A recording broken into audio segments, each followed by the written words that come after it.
Welcome to Cracking Cancer, where we tackle the tough questions about cancer with real patients and world experts.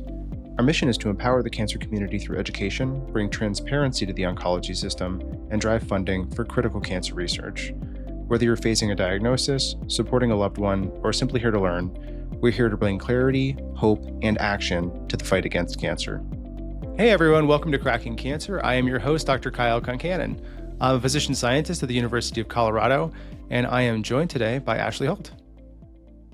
Hi, everyone. My name is Ashley Holt. I had stage 1 non-small cell lung cancer due to a ROS1 mutation, and I had a lobectomy almost a year ago in October of 2024. Great. Well, thanks for joining us here, Ashley. And I know you've been on surveillance since then, and this is a great example, I guess, your situation about the leading edge in medical oncology and how we're navigating together in real time, how we incorporate all the new things that are being identified, studied, the new technologies, the new treatments, et cetera. How do we incorporate all that in real time? And you've been in a situation recently where some of the new technologies have really come out around tumor surveillance, and you've had interesting experiences with that. So I think I'll just open up, Ashley, tell us about your recent experience with molecular testing surveillance for your cancer. Yeah, so I, after getting my lobectomy, was not referred to an oncologist because standard of care for stage 1 was resection and then monitoring every 6 months with scans. And the thoracic surgeon and his team were going to be the ones to monitor. I, because of my own advocacy work and what I've been exposed to being an advocate and being surrounded by people like me, that made me feel uncomfortable. And so I asked to speak to an oncology team and also got a second opinion as well, and landed on doing a more aggressive surveillance. So, not standard of care. And that meant that I would get scans, a CT of my chest and abdomen every 3 months, along with a test called Signatera that would look for circulating cancer DNA. So I have had 3 scans thus far. All three, the 3 month, 6 month, and 9 month CTs have been normal. My first 2 Signatera tests were negative, which is what you want when looking, obviously, for circulating cancer DNA. But my third test at my 9 month scan, the Signatera turned positive. Now I asked for this test because I was told it was an advanced way to see for reoccurrence before imaging could pick up on a nodule per se. But I didn't think through what that would mean if the test turned positive and the decisions that I would have to make around what to do. So I signed up for the advanced testing. Being 38, small kids, I did not want standard of care. I did not feel comfortable with every 6 month scans, but I don't think that I really thought about what would happen Yeah. if one of these tests came back. I guess I just thought the doctors would know exactly what to do. And I found out that it actually just opened up a lot more options and more decisions that I would have to make on my own, in a way, like a shared decision making model, and it's created a lot of anxiety and stress. Yeah. And I think, I love the term you used there, a shared decision-making model. And that's a term we use a lot in oncology to say that there's a lot of options and we need to navigate it together. And when you hear that term, when I say that term, it sounds good to hear, it sounds good to say, it empowers the patient, but the correct number of options is not unlimited. Like that is not a comfortable feeling, just swimming in the ocean, not knowing where land is and you can go anywhere. We need some clarity and we need to have choices. And it's tough when a new technology comes out, it's being adapted in a way that we haven't used it before. And you kind of have to be the pioneers if you choose to use the new thing. And I want to be clear early here that we're not coming on here to single out Signatera. It's one example of many new technologies. And this is just an example of how you incorporate new things when it hasn't really been ironed out yet. So you had the positive Signatera, and it was a very, very low level positive. And then you got another set of scans. Is that right? Yeah, so my primary oncologist wanted to get a a PET scan, and then also a brain MRI, because lung cancer reoccurrence often can go to the brain. So both of those tests came back normal. I also requested a redraw of the Signatera. I was told that it's only 1% false positive, but I'll someone's got to be the 1%, and I'm still hoping it'll be me. I'm waiting on that redraw. So I'm in this period of scanxiety that is very common among the cancer world, and we talk about it a lot. It's a real thing. Scanxiety is like a real thing. And so I'm sitting in it and have been here for almost 2 weeks. Yeah. And because of that, I've been reaching out to other patients, other people like yourself, Kyle, and my team, and trying to understand what my options are. And it's just a lot of unknown. I think you called it an evidence-free zone. And I never thought about that when I asked for this additional testing. I never thought that, like, the risk versus the benefit is real there of knowing something where there isn't a clear-cut answer on how to resolve it. Yeah. And I think I've struggled with your situation for a couple of reasons. And in my mind, I play out, okay, so you've done this new test. It's a very, very weak positive, and we haven't used this test necessarily this way, or at least it's not validated this way. So let's say it goes on to stay positive, and let's say it, because it's this weak positive thing, did they incorporate that in their early studies as truly being positive when the test was coming out and being studied? I don't really know. I'm not entirely sure what it means, but let's say it goes back to being negative. I'm trying to think of what is your experience in those situations. You use this new test. Let's say it continues to be low level positive and you never see anything on the scans. Like, what do you do? And if it goes back negative, are you totally reassured? Or is your anxiety still high because something happened? What do you think? I think if it goes back negative, I will have reassurance in that my body cleared it and then moving forward. But I spend a lot of time on mental health. I have a oncology psychiatrist and a therapist, and I take anxiety meds. So I've gotten pretty good at looking at the evidence and trusting in what's available to me for whatever reason. So I feel very confident that if it comes back negative, I'll be ready to celebrate. However, if it stays positive, I I just have more questions and then more decisions to make, which is a scary spot to be in. It makes me question if I should have really been doing these tests. The thing is, when you're my age, I feel like it's very hard to say no to additional monitoring when it's offered. And I sought out second opinions every step of my journey, from diagnosis to surgery to surveillance. Every way I sought out a second opinion. And that really helped me feel empowered in my decision making. This is the first time that I have felt very confused and just kind of lost onto what to do and who to believe, because I have one team saying that because this turned positive, my risk of reoccurrence is so high that they want me to start a TKI, and start TKI that as being, a ROS, sorry, so immune therapy to that's specific to my ROS1 mutation. a targeted therapy pill that goes everywhere in the body, and you would take that for how long?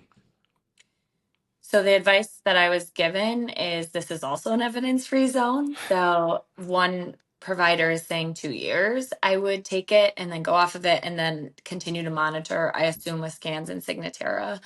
And another provider is saying that if surgery alone didn't keep me in remission, that's a lifelong therapy. So again, it's not just making one decision about my future, it's actually making multiple decisions. And then you have to weigh in the research about resistance that can eventually happen while on these medications. So starting it shouldn't be taken lightly. And then also, if my chance of reoccurrence really is very high, I also can't take that lightly because I want to be around as long as I can for my children. And so waiting, one theory is wait until you see something on the scans. You might have an opportunity for a curative treatment such as radiation. But obviously there's risk there. So I've basically opened myself up to so many additional decisions, which I'm not saying is bad. And I think part of being an advocate is just sharing my story so other people can feel empowered. I'm not even saying that I would do anything different, but what I'm saying is because I've decided to have more aggressive surveillance, I am in a period of anxiety and an evidence free zone, right? That I sort of created unknowingly. Yeah, and I think you hit a nail on the head there, which is for people who are escalating their care and doing things that are more aggressive, and then they find out that there were unintended consequences of just being more aggressive. Some people will go get more surgeries and that leads to surgical complications. Some people will have more chemotherapy things added or, combined therapies that aren't usually combined. They get toxicities. And then for people who do a more aggressive screening, you find more things. And all of those come with trade-offs. And I think it's really challenging when something new enters the field and we don't really understand how to navigate those trade-offs yet because it's new. And I think you're an exact example that I give when I'm counseling patients on these types of tests, which is, okay, there's this new thing. It's really sensitive. It has the potential ability to identify cancers before we can identify them in the scan. But what do you do? And I think you're living out that experience in real time, like many other patients are, as we're trying to push improved care outside of the context of clinical trials, where we aren't going to have a control group. There's no control group to you right now. It's just you on this path. So it's challenging. It's challenging to know what to do. It's challenging to know how to counsel a patient. The different providers that you have are all doing their best. Everyone's trying to advocate for the best thing for you. And the fact that you're hearing all these different recommendations just says, at the cutting edge, reasonable minds may differ. There's no clear area yet because the studies haven't come out yet. Well, So, and I have such a unique perspective on this as well because of what I do professionally, which is I'm in the pharmaceutical industry and mhm. I talk to physicians and ask them to offer my medication to their patients, right? And I see such variety in willingness to do that when it's a new and shiny thing. So that's in my head as well when Mhm. I'm talking to different doctors, and it's something I stand by. And I just asked today by a friend who found out that I had cancer, what's the one thing that you took from this journey? And I said, get a second opinion. Like that will probably forever be the line that I say when I get asked that question, because I think it's so important because physicians practice differently, which is interesting, right? Because we do have these standards of care. Yeah. I'm curious, like, as the oncologist, what does that look like for you when patients come and they want something that is above standard of care? Are there some situations where you're like, I know standard of care needs to be updated, and so you're totally in line, or are there pushbacks? Yeah, there is a delay when a new trial comes out and the results are pretty clear that this is better than what the guidelines wrote. And guidelines, for those who don't know, tend to be a group of oncologists, experts in the field that come together and say, here's every situation we can think about. What should you do? But it requires looking back at data that already happened. So if the trial came out last month and the guideline committee meets, twice a year, the guidelines are going to be outdated. And even then, people on those committees may disagree about what one should do because data is complicated. There's a lot of it out there, and it's not as crystal clear as one may think.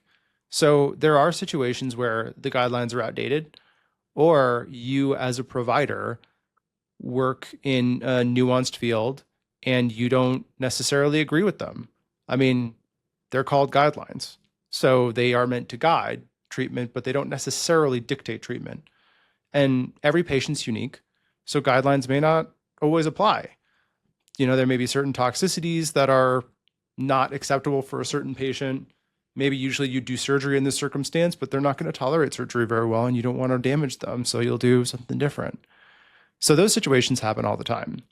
Now, when you're at the cutting edge and a new thing has come out, usually we rely on clinical trials. And we do this because when something new comes out, we need to make sense of where it's used.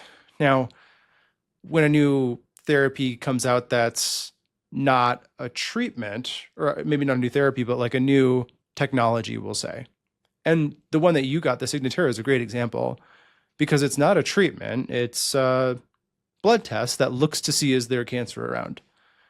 Now, to implement that in every conceivable fashion would require a lot of trials. So it's tough. So sometimes we are left in the dark a little bit as to what one should do. And in that case, the shared decision making model that you're talking about makes a lot of sense.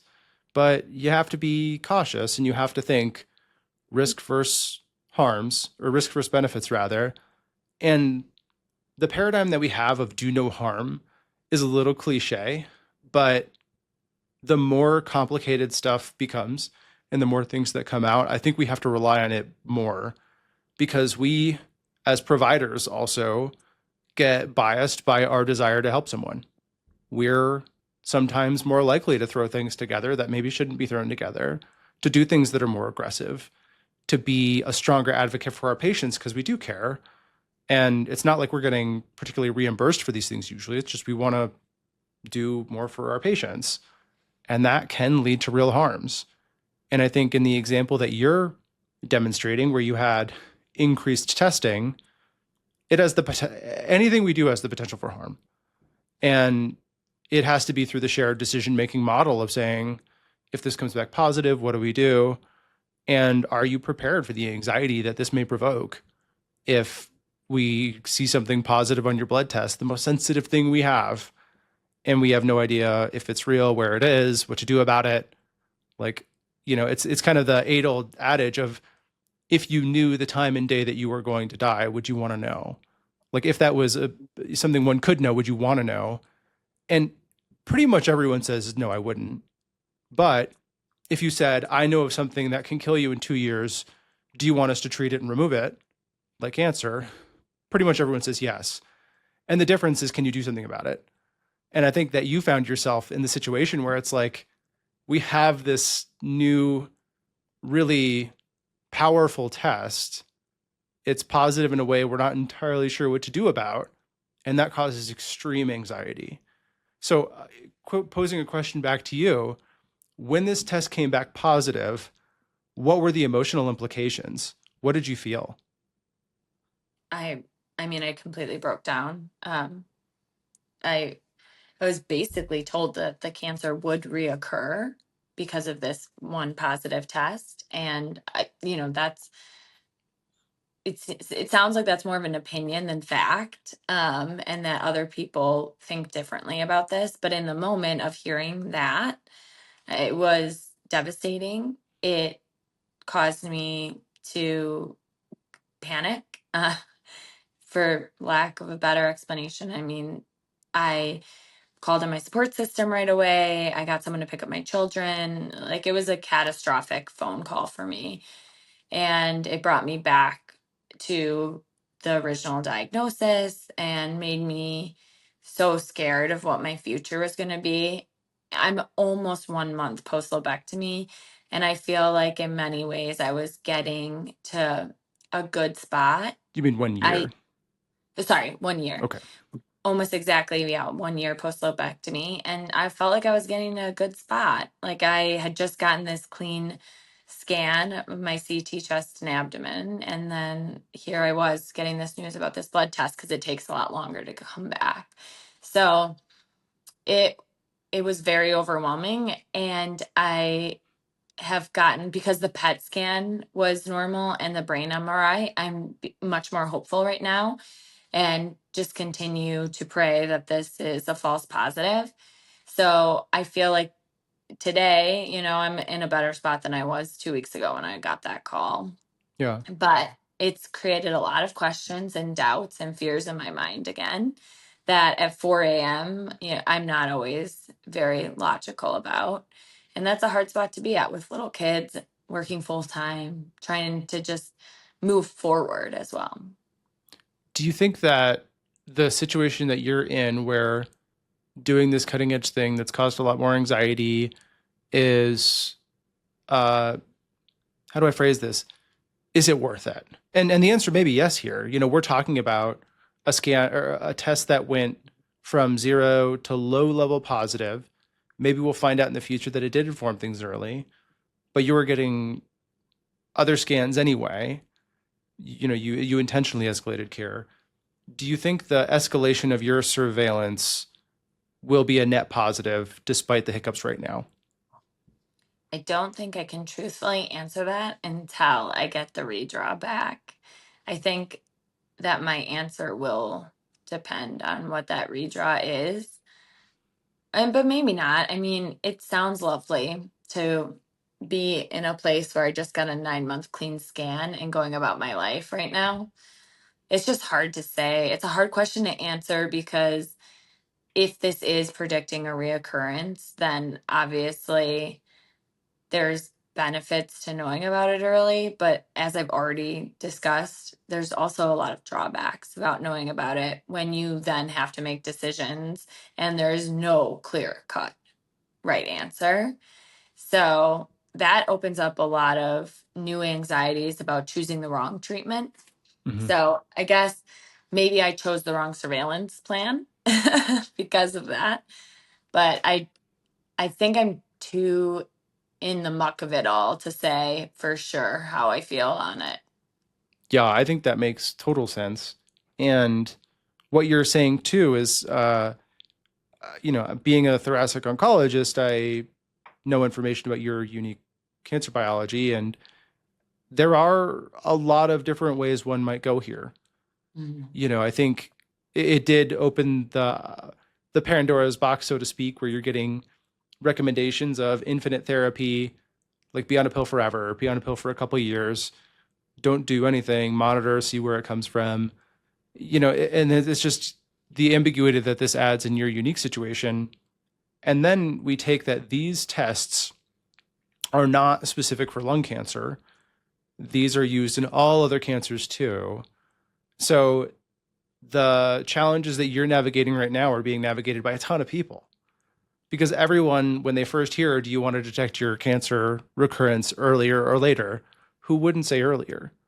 And I'm in that camp too. I think detecting those kinds of things earlier is better, but we are early in this path. And I think it's going to take some real reassessment together to figure out how do we continue to walk down the path of being more aggressive, of leading to more cures and stuff. But right now it's hard. You're at the cutting edge, and the cutting edge by definition means we don't really know what to do. And for those people who don't know, stage 1 lung cancer that is treated with a lobectomy has an 85 to 90% cure rate. So I have very good odds that this will not come back. And so it's almost like in asking for this aggressive surveillance, I've kind of robbed myself a little of the freedom that comes from that. Yeah, and that's something that crossed my mind too.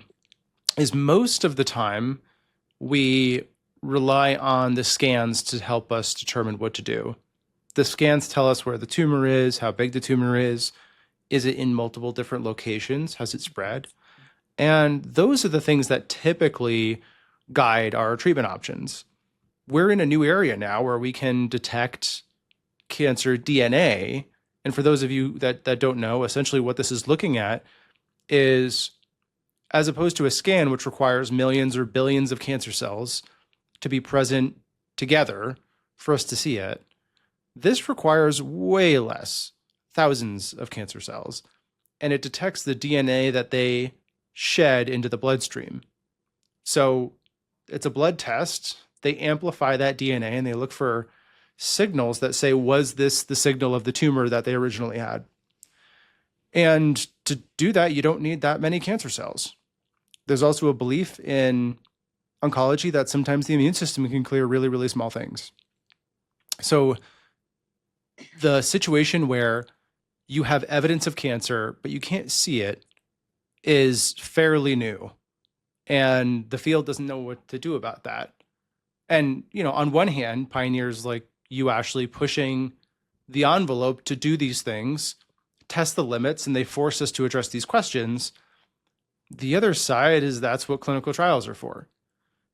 Do you think if a clinical trial had this surveillance option, would you be more compelled to go in a clinical trial, something observed and regulated?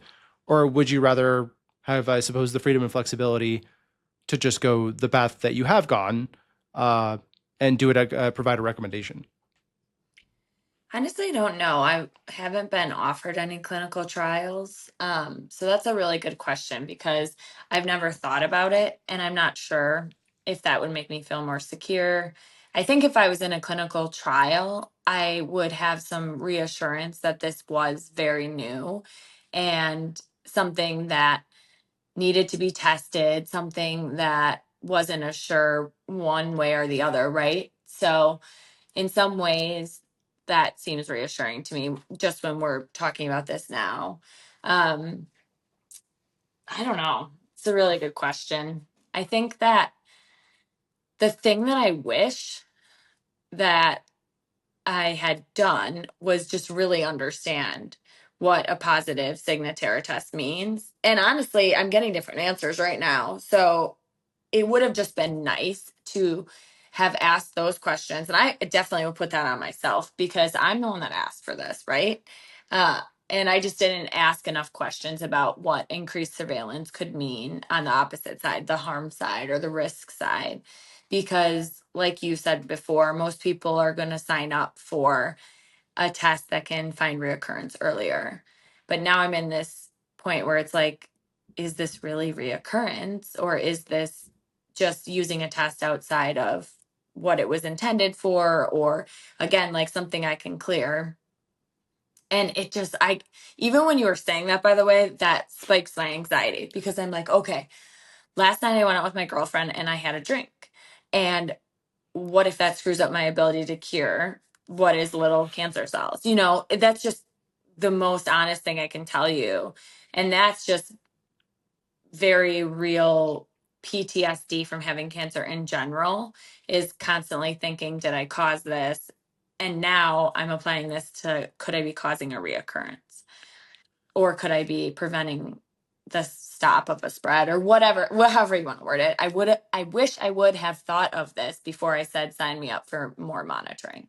Yeah, and I think something you touched on here that I really appreciate is the element of what if. When people are at the cutting edge and other people haven't trodden this path, it's not done in a trial, and you don't know if what you're doing is better, the what if is really impactful. And I'll say it goes both ways. There's no way that if you were doing traditional scans and I'm going to throw out a hypothetical and it came back metastatic, it came back, you know, an area that's a little bit big in the lung and then smaller areas in the liver or something. The what if we caught it earlier would almost certainly be there. It is for most people.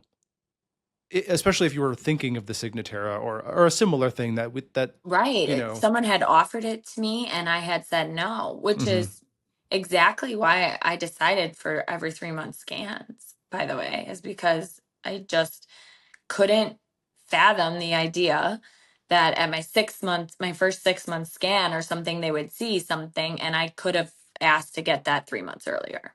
Yeah. And in the spirit of there are no solutions, only trade offs, this thing that you're doing, this path you're following, to minimize anxiety by catching things early has serendipitously spiked your anxiety, and there's nothing that you can see on scans, but here you have this test that suggests you have cancer somewhere, which is an insanely anxious, like anxiety provoking situation to be in. I mean, that is torment. And my strong hope for you is that that low positive below their, analytic detection goes to zero, and there was just some noise in the assay, and usually I don't report on this or something weird. That's my strong hope. But even if that happens, all this anxiety wasn't free. There was a cost to this. So I'm curious, you had mentioned that you take your mental health very seriously. There are many proactive measures that you do to navigate this stuff. So what have you done to navigate your mental health in the setting of this, I'll say, diagnostic ambiguity of your cancer returning? Well, I took some rescue medication the day that I got the news, like Ativan, to just help myself calm down and be present with my kids and get some sleep. So that was like the first step. And then playing out the scenarios of what ifs and how I would handle them. It's a technique that one of my therapists taught me that I do all the time. Imagine the worst case scenario and then how you would respond. And 9 times out of 10, you have a solution. So that's really helped me. I have multiple options for that solution that can spiral into a different form of anxiety. And I just try to be happy that I have options, right? That I have support. And then it's just reaching out to those support systems as well, whether that's the community I've made with Cracking Cancer or the community I've made with some of the other lung cancer organizations, and then my family and friends. So I'm very lucky to have them.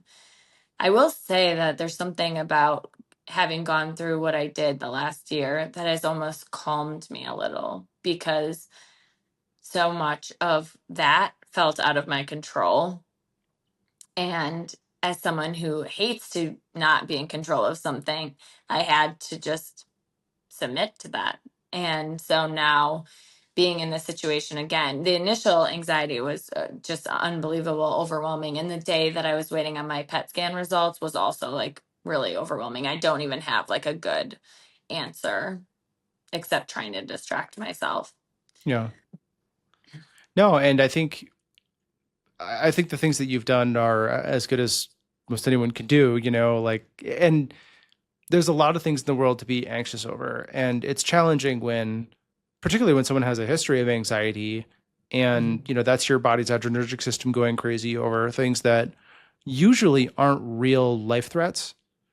That's oftentimes it's a hyperactive response. But when you throw cancer in the mix, like, it's pretty appropriate to be very anxious about cancer. That's a normal thing. Um, so having the tools in your tool belt when all this ambiguity comes up, and there's just so much ambiguity, not only about your initial treatment, which you had to go through stuff to figure out what to do, and then it's what surveillance do you do? You went, they recommended one thing, you're like, let's go more aggressive, and then let's get the new cutting edge thing. All these are decisions that you have to navigate and think about in real time. And then something happens, and what do we do? And I'll say, we're talking about at the cutting edge. The screening you had was a cutting edge test, I would say. But then the treatments that you have to do, if it's positive, and reasonable people may act on this. So I don't want to, I'm not here to say what one should do, but I'll say there's no guideline right now for what one should do if this particular test comes positive in your situation. So then you're at the cutting edge there too, trying to figure it out in real time without evidence to say one path is better than another path. And the what ifs just, they don't end. Oh, absolutely. And I'm feeling that so hard. It's interesting because I chose more aggressive surveillance because in my head, catching something earlier was always the best option. And anyone would say that with cancer. I just didn't think about what it would be like to make decisions where there's no clear path and I have to make that decision pretty much on my own. I don't think any physician, I mean, correct me wrong, is going to say you need to go this path in this case. I think they're going to try to walk me through my options, but I don't think anyone's going to tell me what to do. So I really felt a desire to talk to you about this today because I understand what it's like to be given the option of challenging the standard of care. And I still think, by the way, some of the things that I challenged were very important. I did not get gene testing. I don't know what your opinion is on that, Kyle, but it was very helpful for me to know that I got this lung cancer because of a ROS1 mutation. That's very helpful for me to know. It helps me become more familiar with that mutation, to have a voice within the group of other ROS1 patients, to understand what treatment options are if needed, all of that. So that's like one great example of I challenged the standard of care, and I can confidently say I'm really glad that I did that. I just didn't know that I was ever going to be in this situation. I had not thought through what knowing this early could mean potentially. Yeah, and I agree, as a thoracic oncologist that does research on oncogene-driven lung cancers like the one you have, I'm in favor of people getting that information, even from a research perspective, but I think it can inform what happens later. Um, I feel, I suppose, a little differently with some of this next stuff because I don't see any perceived harm in knowing about your tumor biology early. It might even tell us what recurrence might look like, and we can tell what things were new, how aggressive the cancer might be. But yeah, when you are applying a totally new therapy in this way, it's the shared decision making model.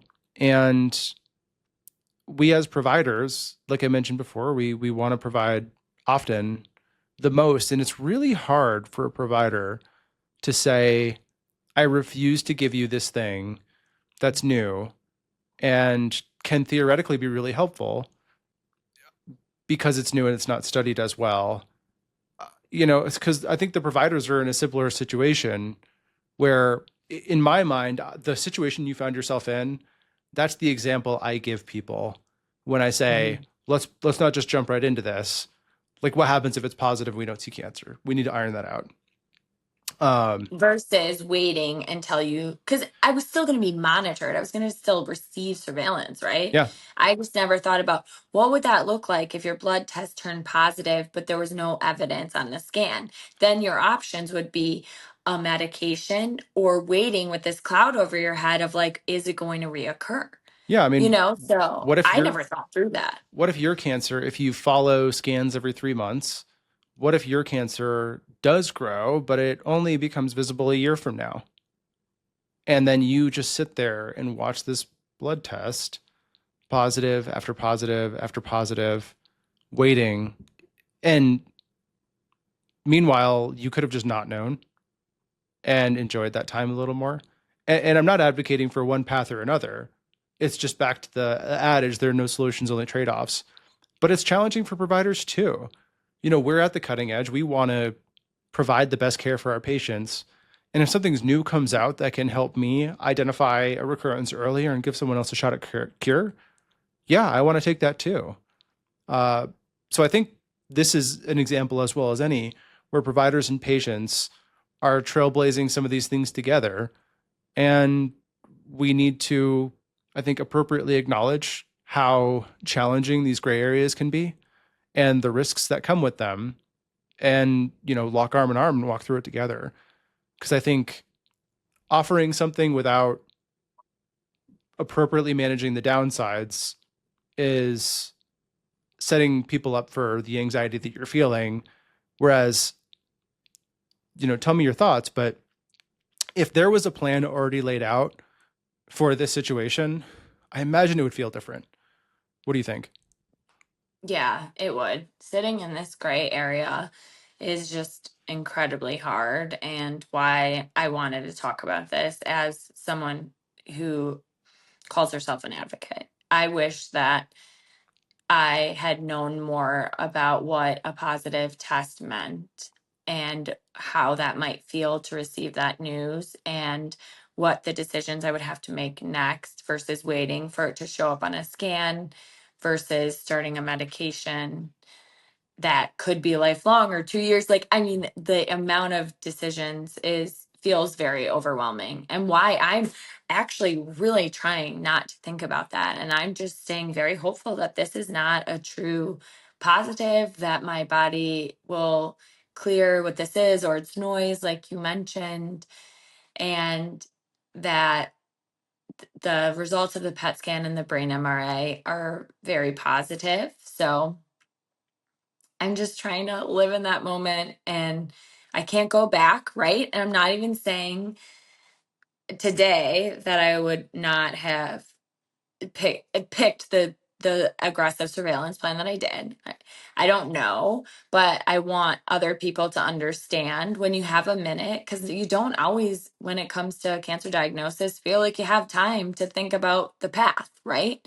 This is actually a thing that I had time to think about, that I had months to think about, because my first scan was initially not going to be for 6 months. So I had the time to ask additional questions. I didn't know the questions to ask.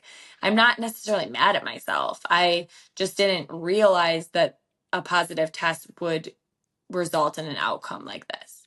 Yeah, and I'll say this is a really good pitch, I suppose, for a lot of the patient advocacy communities, because they have people who have probably walked that path before you and can speak to that. But I think, I'll speak bluntly that a lot of the patient advocacy groups similar, have a bias similar to probably my bias, which is we want the newer things to happen faster. We want progress to happen faster. And I'm as guilty of this as anybody, where sometimes that may mean some of these things, some of the unintended consequences may go a little unexplored, whereas they would have been fully explored in a trial. But if you're not enrolled in a trial and you're doing things off trial to get them faster and things like that, you make yourself vulnerable. You make yourself vulnerable to unintended consequences, and also things that you don't necessarily know how to interpret that could have been prevented. Most trials, I'll give you an example. In this kind of situation, most trials would have the answer to what your situation is ironed out. We don't know if it would be the best solution, but that's why the trial occurs, is to study it and to figure out, is option A better than B, that better than C? And it wouldn't be up to you. It'd be randomized, and you'd be looking at your option versus what someone else got. And then we'd answer the question, or at least we'd attempt to answer the question. And to me, at least, being on a clear path alleviates a lot of the anxiety of the infinite choices that one might have in these new situations. So, Can I ask you, what's something I could have asked about the Signatera test that might have helped me uncover what I'm currently living in?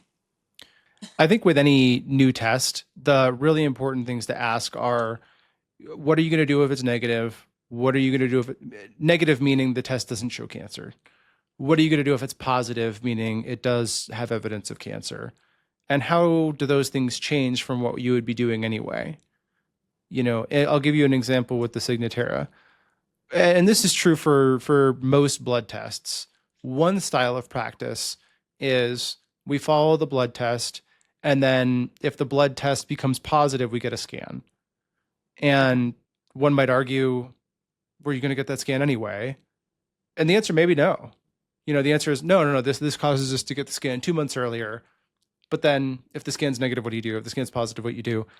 And it kind of, it forces you to push through the different decision points like a decision tree. And maybe having all of those things answered ahead of time it won't guarantee you that we know the right answer to everything, but at least you've generated the roadmap of what you're going to do. And I think for anything that's a new diagnostic or a new screening test or something else that gives you more information about your cancer, it's really important to figure out what are all the ways that we're going to act on this. Because if you're not going to act on it, then there's usually not a benefit of getting the test. There can be, you know, your subjective experience of your cancer does matter. And sometimes that's an argument for getting these sensitive tests is the negative really puts someone at peace. Oh my gosh, I was just thinking that when you said that. Like, Yeah. this is actually maybe something I can practice when I'm having some anxiety later this week, is remember how reassured you felt Yeah. when you got those negative tests. Because there's a part of me that feels mad that I asked for this, right? Because of what I'm living right now, where I could be blissfully unaware. Mm. Um, or, there might be a time where I'm like really upset that I got it too, if it comes back negative and this was all for nothing really, right? Yeah. So it is nice to know that I felt really reassured at my 3 and 6 month scan. Yeah. Well, and that paradigm of escalating something about your care and then not really knowing what to do later is pretty ubiquitous. Like it's not just in screening. We do this in treatments. A lot of times a new treatment will come out and something else new will be approved and people will want to add it to what they're currently doing. And usually things are not studied that way. You know, Mm. occasionally they are, but then you just switch over to a regimen that's been studied and that feels different. But if it's just this new thing came out, I want it now on top of the thing I'm doing, we run into the problem of, okay, you've combined your first line and your second line. So then if you progress on this, we go to the what would have been a later thing. And I don't know if that's better. But people want the more aggressive care up front. Generally speaking, not a bad paradigm, but outside of studying to know is it better, you're left with a lot of the what ifs and it's just tough in oncology. We so much is coming out. It's a crazy pace. So many new therapies are coming out. So many different ways to use them are being adapted that to wait for trials is tough. To run every trial in every circumstance is challenging. And if you're the patient and you see something that can help you and it's behind this wall of academia where we say, oh no, we're only doing that in clinical trials and the nearest one is miles away from you, that's pretty tough. As a provider, we want to empower our patients to get the best care. As patients, you want to be empowered to receive the best care. And I think we're getting at a point in the oncology community where patients are a lot more empowered than they used to be. There's a lot more access to information. But with that also means patients can ask for things that are somewhat reasonable to ask for, because they're going to conferences, they're in the advocacy groups, they're seeing all these new things. And that's just different than it was 20 years ago, where I think patients were not as integrally involved in their care. I always empower patients to learn as much as they can about their disease, about their tumors. But, if you're not treating patients, all the time, there's going to be levels of nuance that are missed just by reading up on it. So I think it becomes impetus on us as the providers to strike that balance of do no harm while still trying to provide the best care as the cutting edge comes out. It's an impossible task. But I'll kind of flip that back to you. What was your conversation like with your providers as you were navigating implementing this new test, the Signatera? Honestly, I felt several times along my journey in the beginning that it was reasonable for me to be asking for these things because of my age. So people were willing to do them, but I did feel like they felt like it was not necessary and standard of care was fine because of this 90% chance of cure. So I remember, for to be super specific, when I discussed wanting to talk to an oncologist, the thoracic oncology team, or just the thoracic surgery team, excuse me, was kind of like, okay, but why, you know? And I remember when they called me with my pathology and I asked if I had a gene mutation, they were like, we didn't test. Like, it doesn't matter because the treatment is lobectomy. So I definitely felt initially like some of the things I was requesting, they thought was really not necessary. However, I remember the nurse practitioner that I talked to about wanting that second opinion. They considered it a second opinion for me to talk to an oncologist at all.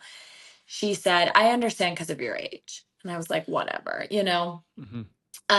Then once I got to talking to actual oncologists, I actually felt like some of them were much more empathetic to why I wanted to know my mutation. And also, I think on the research side, they agreed that it's good to know some of these early stage because we don't have as much data since the majority of young lung cancer patients are being diagnosed metastatic.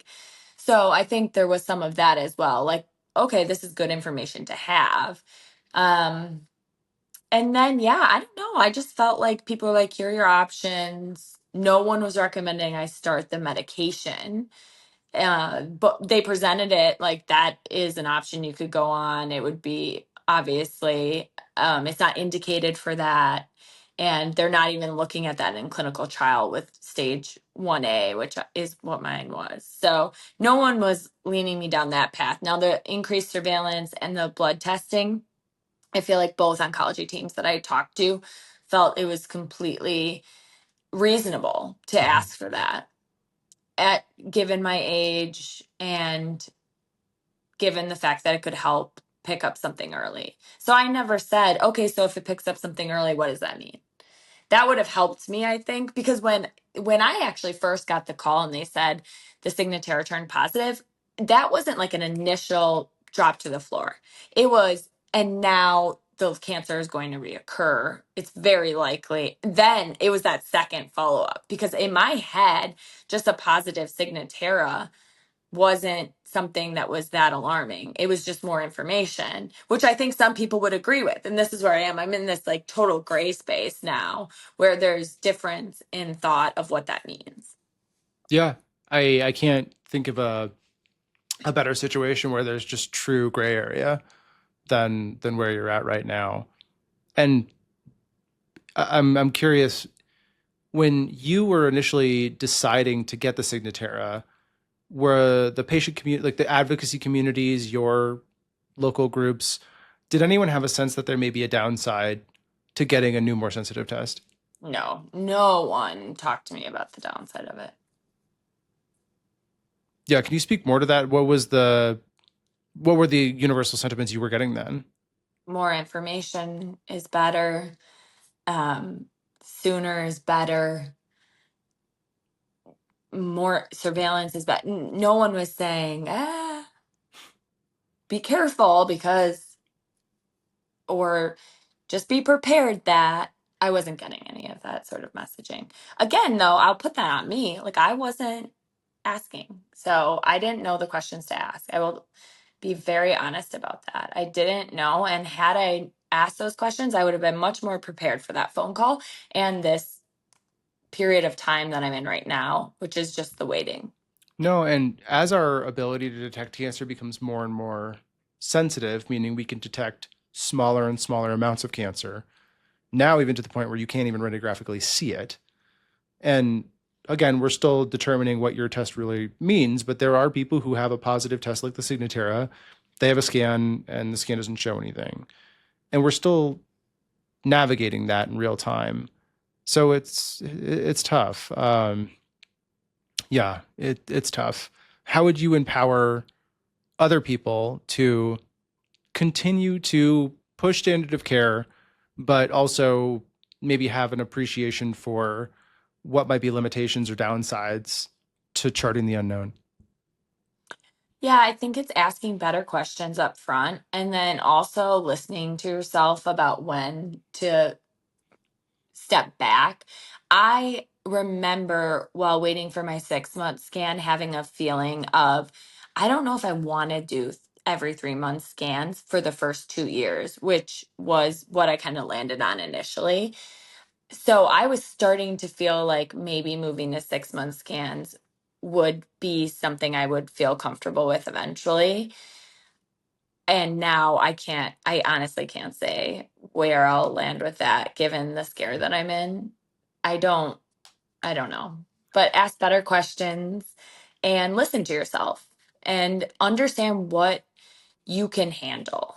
It's okay to say, you know what, I don't want every 3 months to go through this period of scanxiety. Like, I think that's totally fine and not something we talk about as much. So it's a true flip of the coin in my regard of what a patient should do. It's unfortunately, and I wish I had some better answer, it's really up to you on some of this stuff. When you're pushing for more surveillance, I would encourage you to have an honest conversation with yourself about what you can handle. And I think a lot of times we're settling on more largely to alleviate anxiety because Mhm. we've done studies that show, certain intervals seem to be reasonable, and it's unsettling. It's an unsettling amount of time to sit and not know if a cancer is growing and just trust that someone did really big studies that looked at all this data. Because I think we need to remember that there is a balance between, on one hand, you can get the most sensitive tests and you can do them 5 times a day, every day for your entire life. And then on the other hand, it's you don't look at all. And somewhere along that spectrum is a balance. And it's really hard to strike these balances when your life is on the line of how much is enough, but not causing emotional distress that's unnecessary and not helpful, and how much is too much, where maybe the extra month, the extra couple weeks, the extra 2 months wouldn't have materially changed your course, but it gave you some extra time of anxiety lessened, maybe not free, but not dealing with this right now. And you're in that right now where it's, would your course have been all that different if no one did a Signatera? And would your course have been better if we didn't? Because there's also a circumstance where people, having trained at MD Anderson, there's a lot of people who go there who have a lot of money and they want a lot of things. It's a large quaternary referral center, like many academic centers. And you do see people who are really getting the cutting edge stuff. They're getting more surveillance. They might be seeing 5 different institutions. They're getting stuff out of research labs. They're doing all the fancy cutting edge stuff. And it's not always clear to me that that's better. As someone who's in the research laboratory, who helps develop these things, just because it's new, just because it's expensive and it's shiny and it seems promising, doesn't mean it's going to be helpful. Truly. Some of these things have more harms. Some of it require you do weird things with treatment schedules that we know work, and you're compromising that. And some of it's just you're getting all of this extra testing that you didn't need to get. And your Mhm. whole life becomes occupied by the anxiety around, let's catch this early if it comes back. And I can't guarantee you that that's going to materialize in a better outcome. Yeah, I I agree with all of that, and I'm living it. Yeah. Yeah. So what are you going to do next? Do you know? No, I'm gonna I'm gonna keep staying super hopeful that that 90% reoccurrence rate is, so it's very unlikely that would reoccur. And I'm gonna wait for the redraw. Oh, I sought out a second opinion, so like I always do. So I have that scheduled for a few weeks away.